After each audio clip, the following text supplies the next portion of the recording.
Pasar pusat data alias data center di Indonesia terus tumbuh pesat, dengan nilai pasar mencapai 3,7 miliar US$ atau 57,7 triliun rupiah pada 2024, serta investasi mencapai 634 juta US$ atau 9,8 triliun rupiah.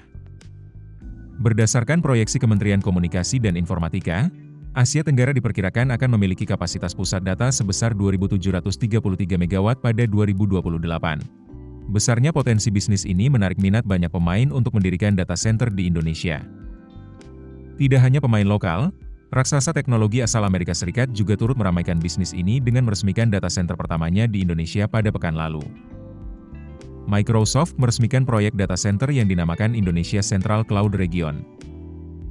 Hal ini menandai pembukaan klaster data center pertama perusahaan teknologi global tersebut di Indonesia.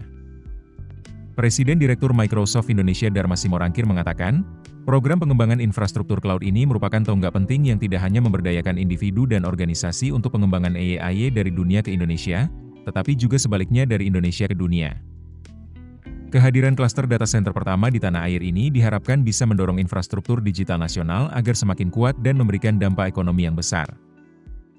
Menteri Komunikasi dan Digital Indonesia Mutia Hafid mengatakan, investasi Microsoft bukan hanya berfungsi sebagai perluasan infrastruktur, tapi juga menjadi katalis pembangunan nasional dengan potensi penciptaan lapangan kerja sebanyak 60.000 hingga tahun 2028. Microsoft sendiri telah menanamkan investasi sebesar 2,5 miliar dolar AS atau sekitar 41 triliun rupiah untuk pengembangan fasilitas cloud dan AI di Indonesia. Investasi ini juga mencakup program pelatihan digital yang ditargetkan menjangkau 1 juta peserta. Hingga kini, sekitar 840.000 individu telah mengikuti pelatihan yang difokuskan pada penguatan kapabilitas di bidang AI.